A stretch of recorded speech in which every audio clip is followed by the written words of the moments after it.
Welcome to Healing Whole, the podcast. I'm your host, Callie. I'm a certified personal trainer and fitness instructor. I also happen to be extremely passionate about holistic living. With close to 10 years of experience, I've worked with clients from all walks of life. I also know a healthy and holistic lifestyle can be a little overwhelming.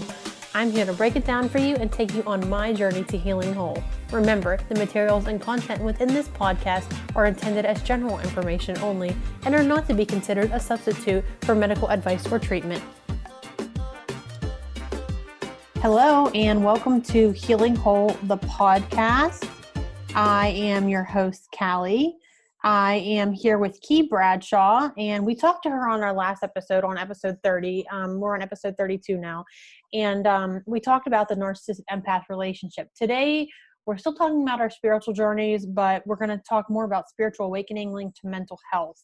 But before we get started, how are you doing today? I'm good. How are you? Very good. We're still in this quarantine. I don't know what week it is. I have no idea.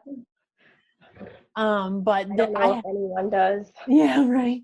I have kids here, so you may hear them in the background. But that's okay. We're just going to go with it. But I kind of wanted to re-ask you again how you got into this holistic way of living, and maybe you could get more in depth and like your journey and how you got started on the spiritual path. If you were always spiritual, and just kind of whatever comes to mind, if you want to go with that. Yeah. So as a little girl, I remember being spiritual, but I kind of remember everyone shutting it down, not believing stuff, and I kind of lost track of that. But I always had my intuition was always strong. It was always there. Not that I always listened to it, but it was always there. But it wasn't until I really lost myself and went into this deep depression. And then I kind of was looking for answers, tired of living basically in hell. I felt like I was always depressed. I didn't want to be here anymore. And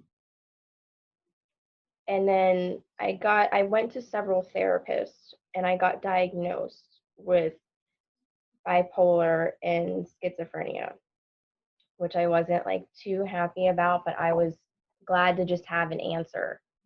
So I didn't question it or anything. I was just like, okay, look, I have an answer, so we're just going to roll with it. So I still continued to go to therapy and see psychiatrists, and all they did was put me on and off medications because my body didn't like one, so they would transfer me to another. And so we went through that for about 2 years. Nothing was working. No medication was working. I just got fed up, and so I decided to check myself into a mental hospital. I stayed there for a week, which was it was an experience. I didn't like it personally. So after that, I kind of came out of there, and I had a new perspective, but I don't know, things were still cloudy for me. Mm-hmm. So I decided to take myself off of medications. I quit seeing my therapist, and I remember researching on how to cope with anxiety, how to cope with depression, naturally, because medicine wasn't working for me. So I'm like, okay, we got to go a different route. And then I was researching one day online, and it was so strange because all of the articles were about anxiety, bipolar, but then out of nowhere, right in the middle, this article popped up about an empath, and I was interested in that. I didn't know what it was, but I was drawn to it. So I clicked on it, started reading it, and I just felt it in my soul, in my heart, in my gut. I felt this is what's going on. And everything kind of started turning at that point. So what's the next step that you took from there,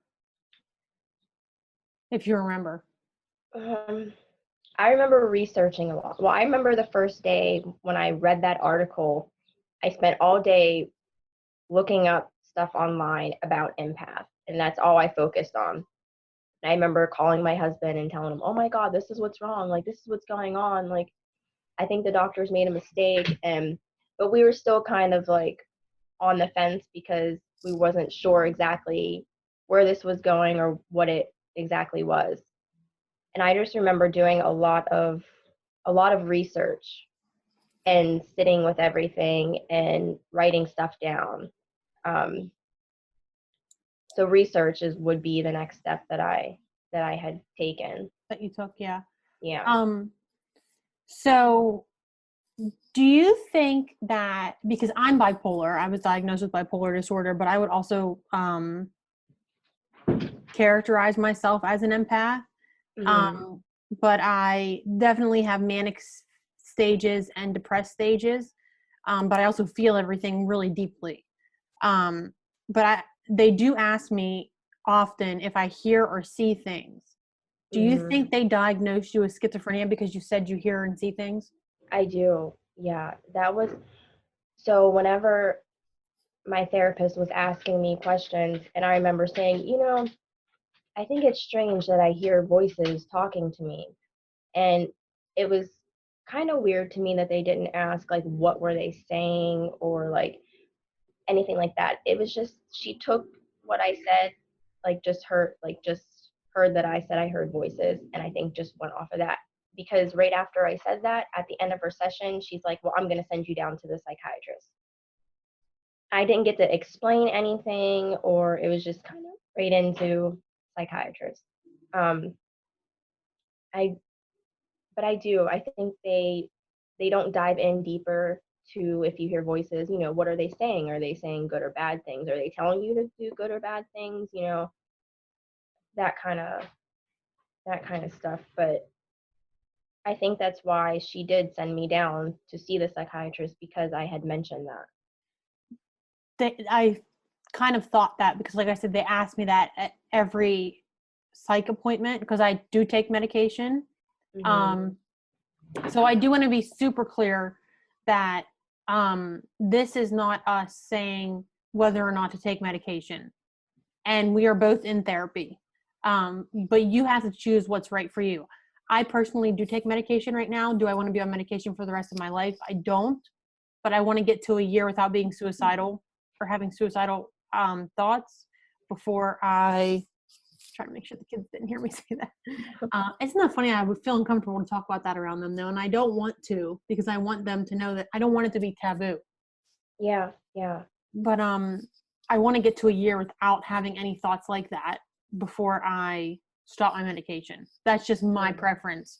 Yeah, and everyone's different. Everyone, like, I don't think people should take this and be like, oh, well, this is what happened to her, and she took herself off of medication, so I'm going to do the same. Mhm. Like, you have to do what you feel is right for you, and you can't go by what other people are saying or doing or what's right for them.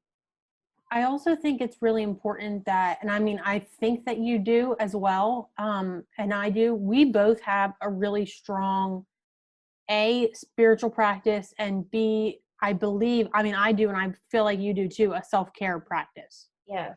And I think that's immensely important with mental health in general, Yeah. for everyone.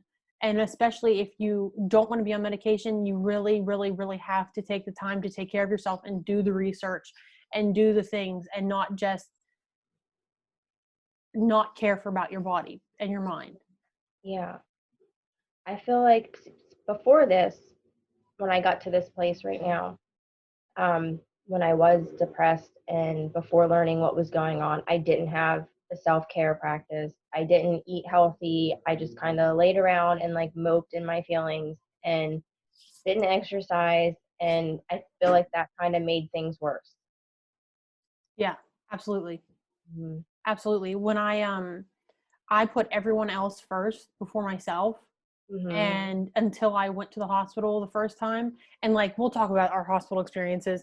Um I personally had I didn't like it, but I know that I needed it. So I don't Mm-hmm. have It was sort of traumatizing though. But anyway, we'll get into that. I've lost my train of thought because I had a child talking to me. So tell me what we were talking about. Do you remember? About the first step that I took. Was that what we were talking about? That was prior, but it's fine. We'll talk about our hospital. Oh, maybe we were talking about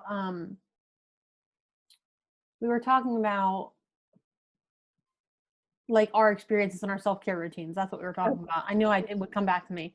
So after that was the first thing I had really done for myself and not put anybody else first. I think like in my life, Yeah. but after that, I really started putting myself first with encouragement from my family and my boyfriend. But I really started to put myself first. And I think that's really important that you do that. And obviously we're not always going to put ourselves first, especially as moms, but there are a lot of times that you need to do that, I think. Mm-hmm. Yeah. Yeah. So now that we were talking about it, what was your hospital experience like? Because I think we had different ones. Yeah. I remember being like feeling alone, and I was just afraid because I've never been through something like this. Mm-hmm. It was very traumatic for me to be alone and sitting with everything, and then like feeling like, I don't know, I kind of feel if, like, I don't want to say a prison, but that's kind of like how it felt, It because absolutely. yeah, you couldn't do stuff at certain times, and you ate at a certain time. You were like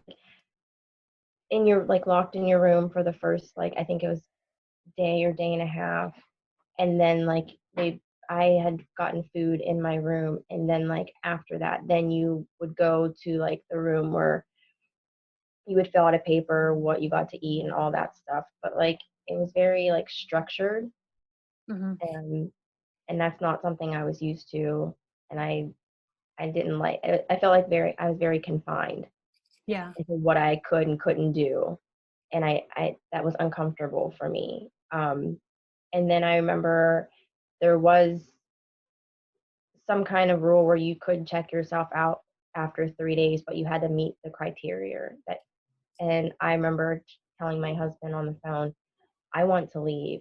Like, I cried for the first 3 days, like uncontrollably, all 3 days, nonstop.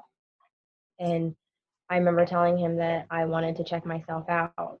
And he didn't think it was a good idea. He wanted me to like stay there, go through it all. And I remember going into the office with a doctor, and she wouldn't let me check out. So like then they like redid my medication and came around and like gave me medicine every I think it was twice a day. But it was just very traumatic experience. I mean, looking back at it, I do appreciate it because it opened my eyes up and brought me to all of this Mm-hmm. that I'm doing now. But in the moment, it was just traumatizing. I didn't want to do it. I was very fearful. I felt like I was alone because there was no family around. And I wasn't allowed to receive a phone call until I think the second day, like in the middle of the second day was when I was allowed to start receiving phone calls. So it was very like prison like. So mine was a lot less strict than yours. Although it was still very strict and it did just very much feel like a prison. When we first got in, they literally make you strip down. I Did you have to wear a hospital gown? I had to wear a Yes. hospital gown the first 3 days, and I wasn't allowed to have any visitors either. So I was allowed to. So I did have to wear a hospital gown. I had to strip down into a hospital gown and take off my underwear. They had to literally check everything in. So they went through, if you take a lot of stuff, they'll go through everything. So like they went through everything in my wallet, Yeah. recorded it because they want to make sure that you don't say that it was stolen. But future reference for anybody that's thinking about checking themselves into the hospital, don't take a lot of stuff. Make sure you take clothes that you want to wear because if not, they'll give you old junky clothes. Yeah. Which eventually I'd like to start a fundraiser to get nicer clothes into our local hospital. Yeah. But and make sure you don't have strings on anything because they'll make you take the strings off everything. Mhm. But they basically go through all your stuff. They take away things that you can't have. And they'll allow you to have certain things that you can't have, which isn't a lot, and it has to be closed, and it has to be never been open before. See, I wasn't allowed to have any. I went in there with my purse, and I think that's all I have. But I wasn't allowed to have anything. Like they took my purse and like locked it up, and I didn't get it back until the day I was being released. Yes. Yeah. So it is very much like a prison in that aspect. I was allowed to, like, they brought me food right away because I was in the freaking emergency room waiting room or emergency room for like 7 hours. Yeah. So they brought me food right away. The first time I didn't get checked in until very late at night. And they brought me food right away, which was really nice. They let me sit in the common room, and then I did go to my bedroom after I was done eating and went to sleep, but we were allowed to go back to our common rooms. Like we were allowed to go to the common rooms. I wasn't locked in that room for like a day or whatever you said you had to be, and we were allowed to interact. And I was for the first time actually felt, there was one other time that I didn't feel alone, and it was when I was in an intuitive studies course. And I said to the instructor that I didn't feel alone then. And then when I was in the hospital was the first time I didn't feel alone because there were other people that were going through what I was going through. And like, I love my family, but they didn't understand what my feelings and thoughts were. Like they just couldn't grasp it until I went to the hospital, and they finally understood how serious it was. Yeah. So that was the first time I didn't feel alone, but I was able to have human interaction probably more than you were. And I was allowed to call right away. I was allowed to have visitors right away. There were obviously visiting hours and things like that, and times we could use the phone, but I felt safe for myself in there. So you went in from the hospital. I went in from the emergency room. Yeah, I checked myself into the emergency room. Okay. See, I called the facility on the phone, and they didn't know if they were going to have room for me, but they wanted me to come down to do all the intake work. And I got put in this room, and then she asked me a bunch of questions, took all my paperwork, and then she had said, well, we have a bed now. So I had to sit in that room for about an hour and a half. And then we both have background noise. yeah. So I had to sit in that room for like an hour and a half. And my husband was actually at work because we didn't plan on me going in to stay. So then I had to go out and call everyone and tell them like they're taking me in now. Mm-hmm. And I remember like crying on the phone because I felt like I wasn't ready. Like I didn't, Mm-hmm. it was just, I had planned on doing this, going back home, and then coming back in and preparing. That wasn't the way it went. I just got like thrown into it. So I Yeah. had to like call my family and everything. And I remember I smoked back then. I remember like literally smoking like 4 or 5 cigarettes before, like right before they took me back in. Yeah. I had to write down all the phone numbers of all my friends because you're not allowed to have your phone in there. So I wrote down all the phone numbers to my friends that I wanted to call when I was in. And I remember signing the paper to be checked in there.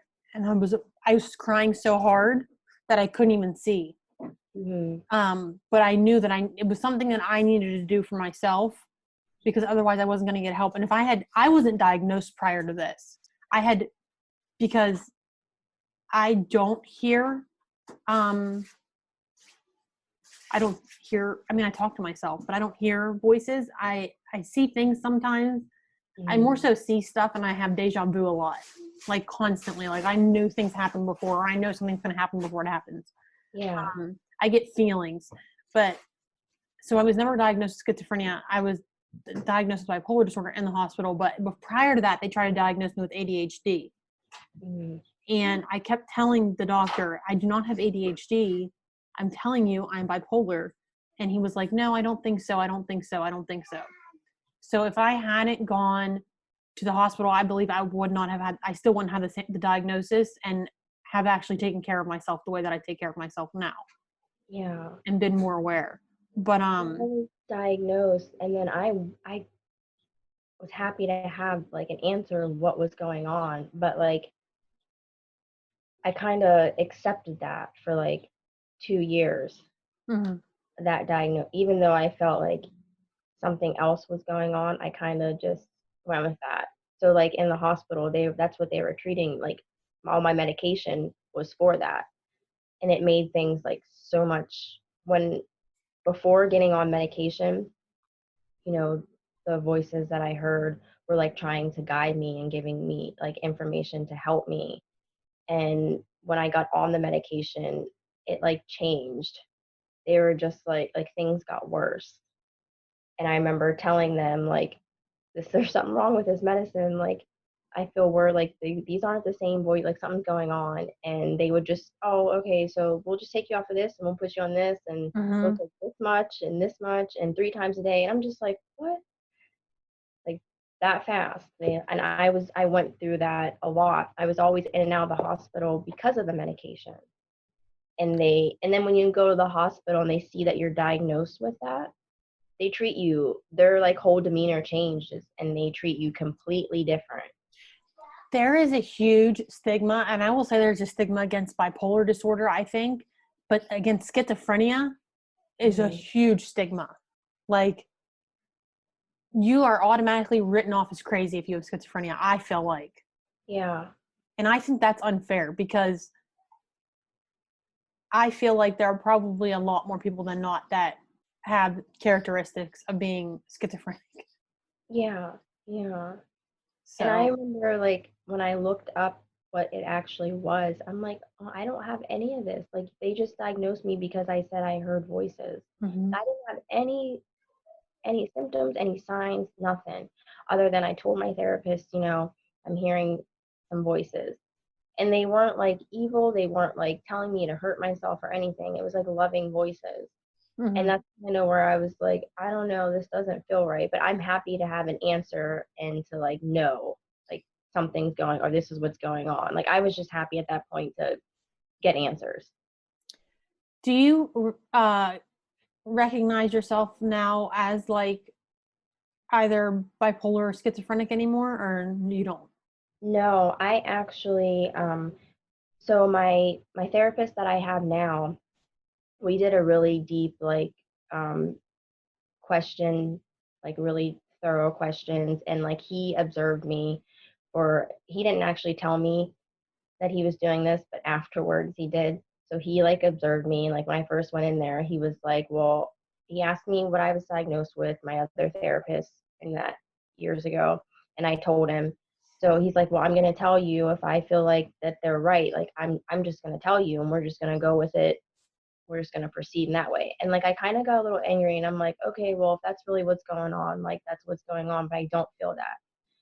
After a period of time, he actually said, I know for a fact that you were misdiagnosed. And like he gave me some reasons why, and like he was explaining it to me. And I just got really angry with the doctors and a therapist years prior, because this is what I've been trying to tell them and express to them, and they didn't listen. Mhm. And I went through all of that pain and trauma. That's like trauma in itself, Mhm. like go through the medications, all the in and out of the hospitals, and like the feelings and stuff. And I really became angry with the doctors and therapists that I had prior. But yeah, he actually misdiagnosed me, and I think a lot of people, if I went through it, then I know there are others out there that are going through the same thing or have went through the same thing. And I just think there's a lot of misdiagnosed going on Mhm. around, spirituality, spiritual gifts, and mental illness. Yeah, I I don't want to 100% like agree. shame. Yeah, I don't want to shame mental illness because that is a real thing. But I just think doctors are unaware and they're unprepared, and they go strictly by what they're taught in the books, and they don't see any other way. They don't want to hear about it. It's just they put you in a category, and if you fit what's in that category, that's what you're diagnosed with. I think it can be very black and white for doctors. Mhm.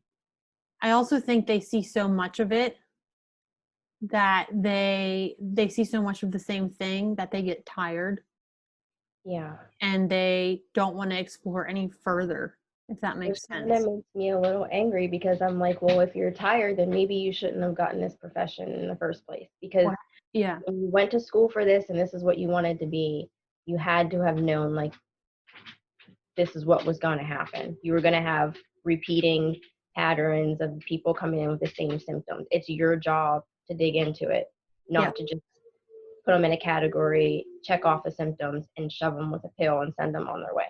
yeah. And I think that is a problem, like over medicating. I refuse a lot of medications. They, in the hospital, they've tried to give me, I've been through a lot of psychiatrists. My first psychiatrist in the hospital was amazing. Like, he gave me bare minimum of what I needed. Then I went back again the second time, he gave me something for panic attacks. And I did take them for a little bit, but literally all it was a like a Benadryl, and it made me really tired. So that's why I stopped having the panic attack. When I could just Mm-hmm. take an herb for that, Yeah. which I do now. And I'm again not saying don't take medication. If you feel it's right for your body, it's right for your body. It's not personally not, that medication was not right for my body. Then I have nightmares. They prescribed me something for nightmares that I took once, and then I don't take anymore, because that's how I get my visions, is through dreaming. Like, Mm-hmm. that's how I see things, is through dreaming. Like, and I know what's going to happen before it happens sometimes through dreaming. Yeah. And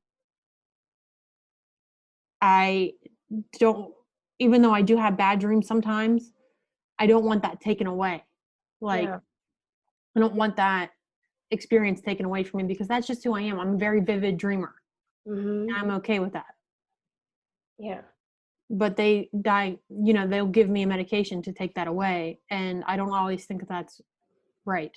No, it's like they give you a medication for one symptom, and then that medication causes other symptoms, and then they prescribe you something for like the multiple symptoms from the first medication. Mhm. And it's just like, well, let's get to the cause here instead of just masking and prescribing all these different medications. That's the thing I also believe, is that they're not getting to the root cause of it. Mm-hmm. So, Yeah. like, I go to a holistic doctor, and she believes a lot of it's from my gut health. Like, I took a ton of antibiotics as a child because I had heart surgery. So they had to give me antibiotics in the hospital immediately. And then I took them every 6 months when I would go to the dentist, and it just killed my gut flora. Yeah. And your second brain is in your gut.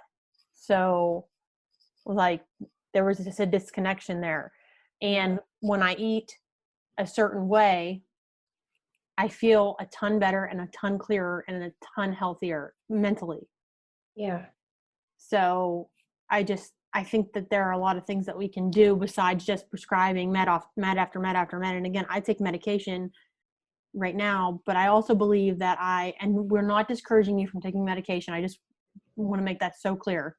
Yeah. But I have lost some of my creativeness and creative juices and creative flows since I started taking my medication. Yeah. I'm not the same, like, not that I'm not a go-getter anymore, but I'm not the same, like, let's do this, I'm ready to take it on, I'm so creative, I can create like programs and projects and this and that, and I want to do it. I don't have that same drive that I used to. So, what are your thoughts on like the placebo effect with humans and medication? Because if like there's a root cause for it and they prescribe you this medication, do you think like maybe it works or it doesn't work because the depending on the person, the individual person and thoughts of them, like do you think they could just, if they prescribe a person a pill and the person is like, oh yeah, this is going to work, this is the cure, and then the medicine works, and then for someone like me it didn't work because I had it in my head, this wasn't what's wrong, like this isn't going to work. Do you think that has like that plays a factor in medication too? I think it can, yeah. I went through a few medications before I got the right one, and it definitely could. This isn't even the right one because I still get side effects from it. Yeah. So, I mean, yeah, I definitely think that there could be some kind of like, okay, I believe it's going to work, so it's going to work, because a lot of my healing too was like reframing my mindset. Hmm. So, I mean, really, And the like medicate, I would never know. maintaining. Yeah. What were you saying? Sorry. Like retraining your mind. Mm-hmm. Yeah. Yeah. I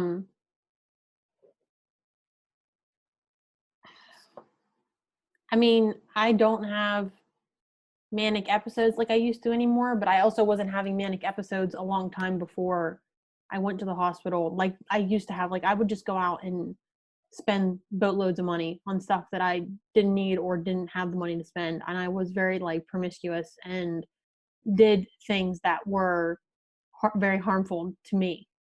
Yeah. Which is all the typical signs of being bipolar. That also could go back to like, if for me, like suppressing, my inner feelings, my shadow self, and being with all the trauma from the narcissist in childhood and suppressing all of that, that's how it came out. Mhm.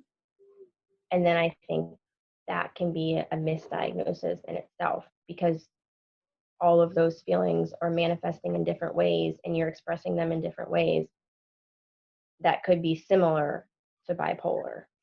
But I Yeah, think you need to like dig deeper to see if it's one or the other. it definitely all was a coping mechanism for me. Hmm. Like instead of actually dealing with because I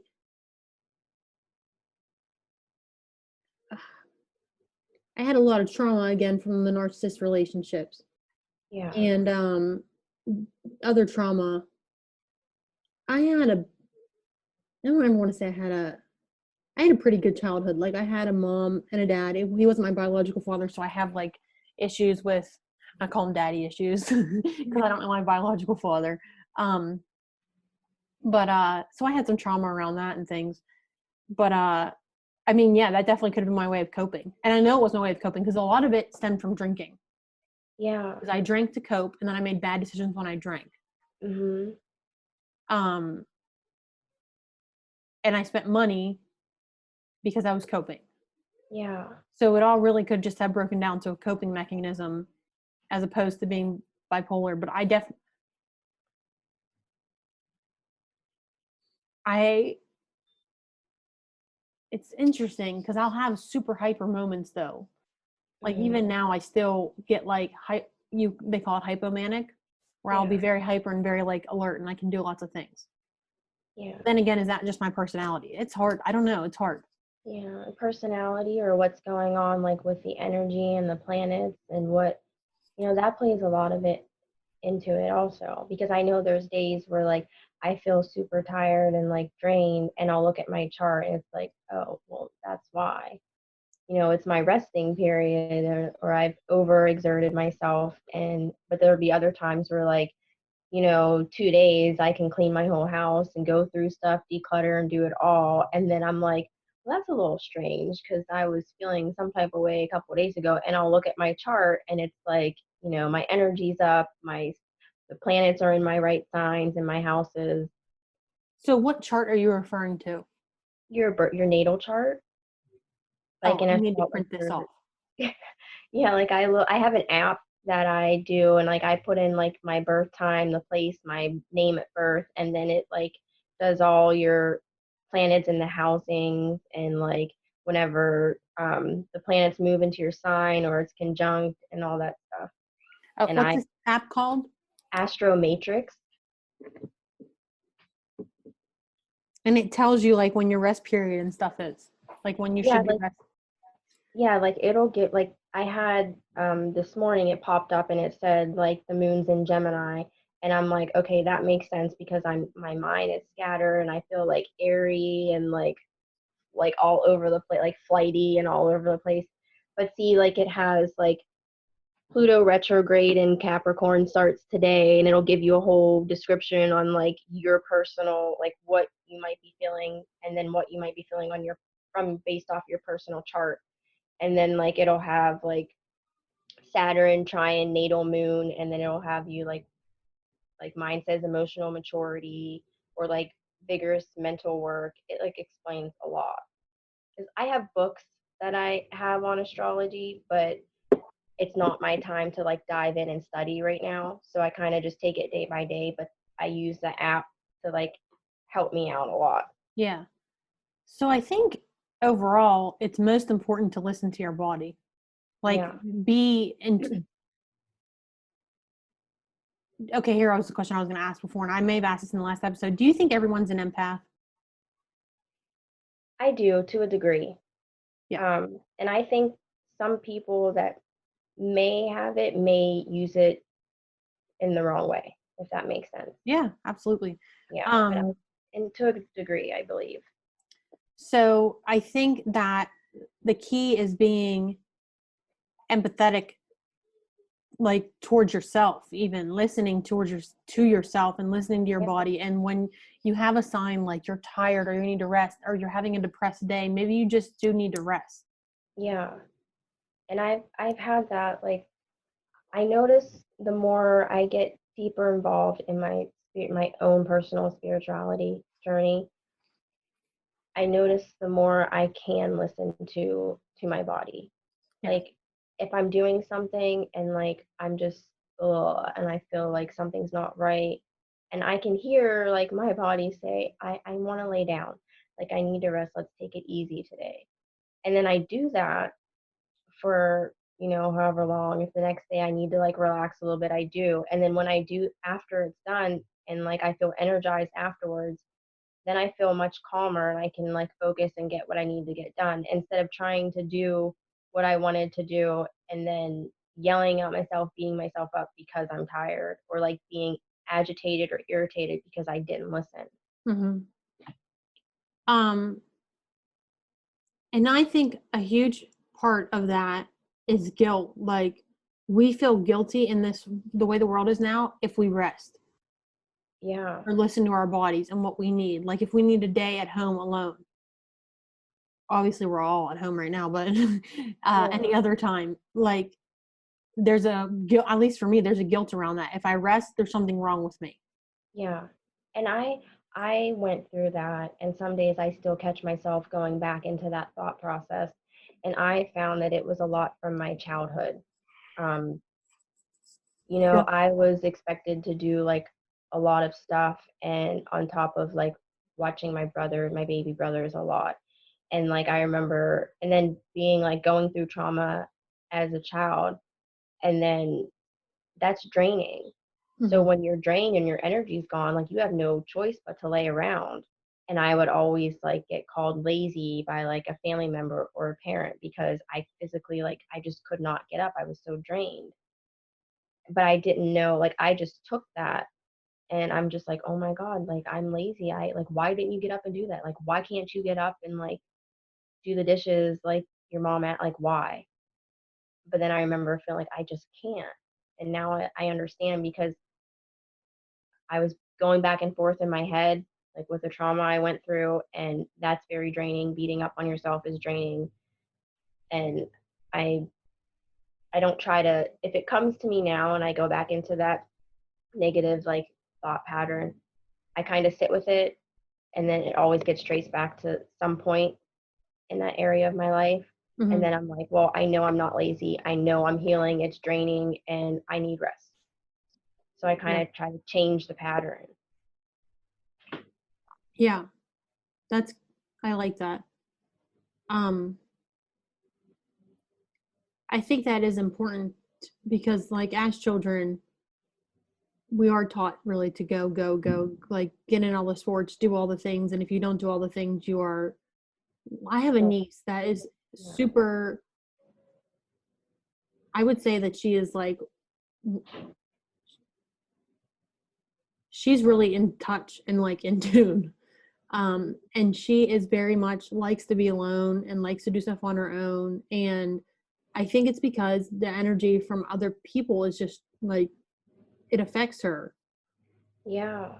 And but like, we all let her do it. My sister lets her do it and lets her have her alone time and have her space and things like that. But she Mm-hmm. is like such a little earth baby. She's Aw. she's not a baby, she's 9 or 10. Yeah. But she's, to me, she's a baby still. But she like, it's just the sweetest little thing, and we don't pressure her to do things. And like, she sees stuff, and I don't know, she sees and hears stuff all the time. Yeah. And like, I remember when she was little, she used to think these little floaty things were floating around her. And I thought she had, because this was me being not accepting that I was an empath and not accepting who I was. So I was like, stop it. You're going to have, like, stop doing that. Stop doing that. Stop doing that. I was trying not to let her feed into it. Mm-hmm. And then now I look back and I'm like, I should have just let her be who she was. Yeah. As opposed to trying to control whatever she was seeing. I don't know why. I have no idea what she was seeing. These little like floaty things she'd see and blow them away constantly. Little fairies. Yeah, that's probably what they were. And Yeah.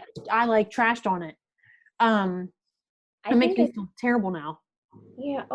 I I think a lot of times as parents, it's very difficult if you don't grab a hold of it, because our parents are parented a certain way and then it just goes down the line.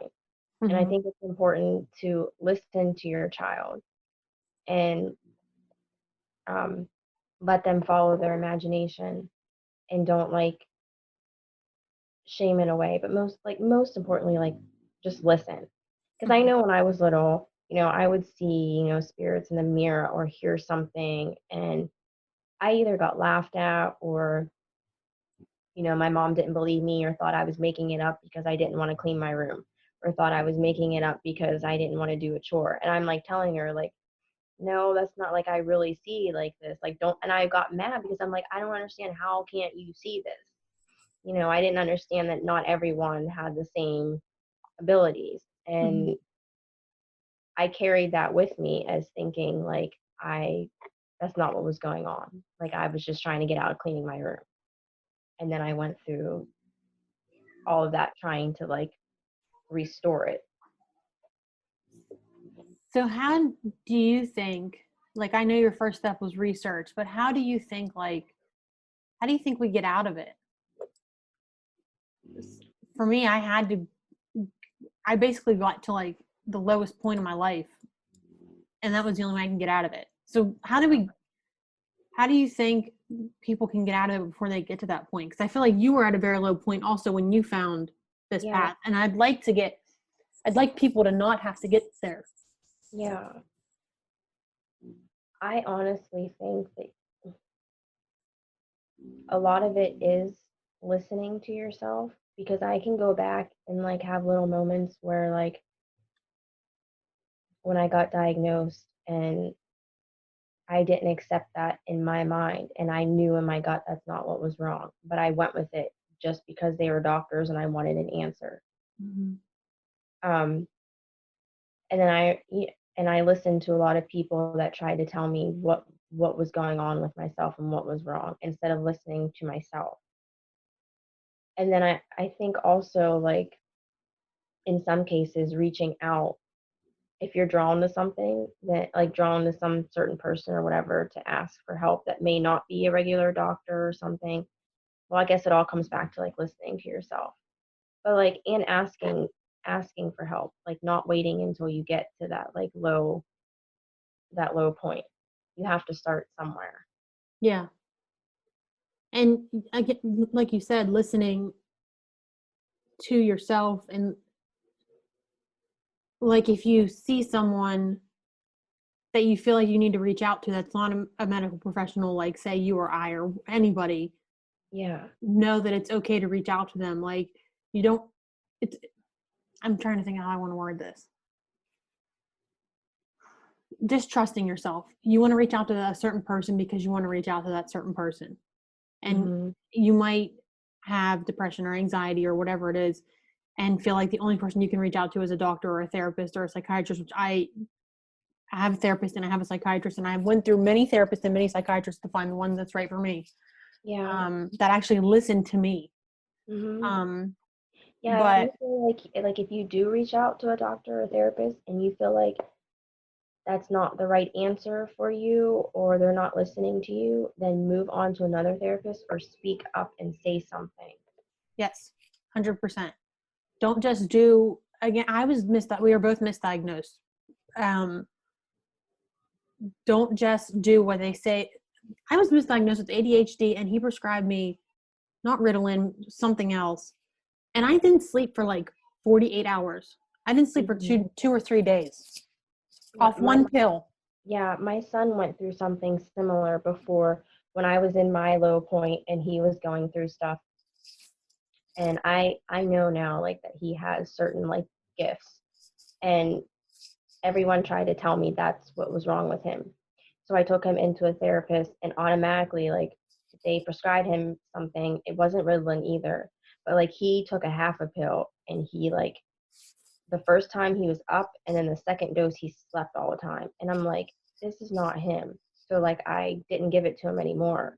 Mm-hmm. And then this past time I took him in to see a therapist because he was having some issues surrounding his father. And again, I'm grateful that I was in the place that I was in to know like what happened to me and that how certain doctors are. But he like was asking me questions and then asked my son questions, and then he's like, well, he fits the category for ADHD, so let's try this medication. And I said, absolutely not.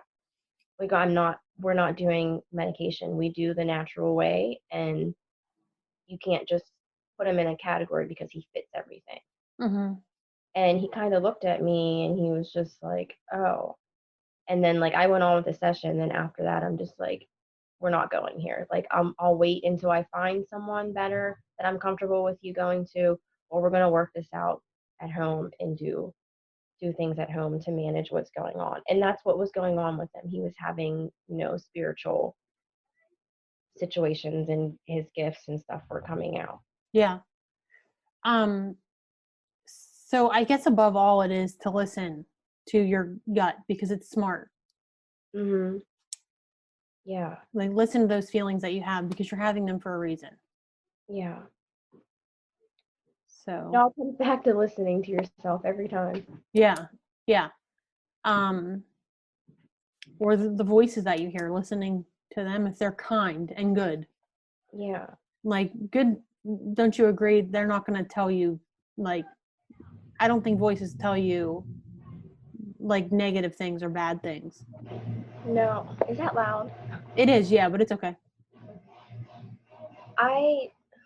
For me personally, the voices I heard, they weren't telling me to do anything bad, or they weren't like discouraging me. They were, sometimes it would just be like a conversation between like two spirits. I didn't know at the time that's what it was. But then like within that conversation, I gained like a piece of knowledge.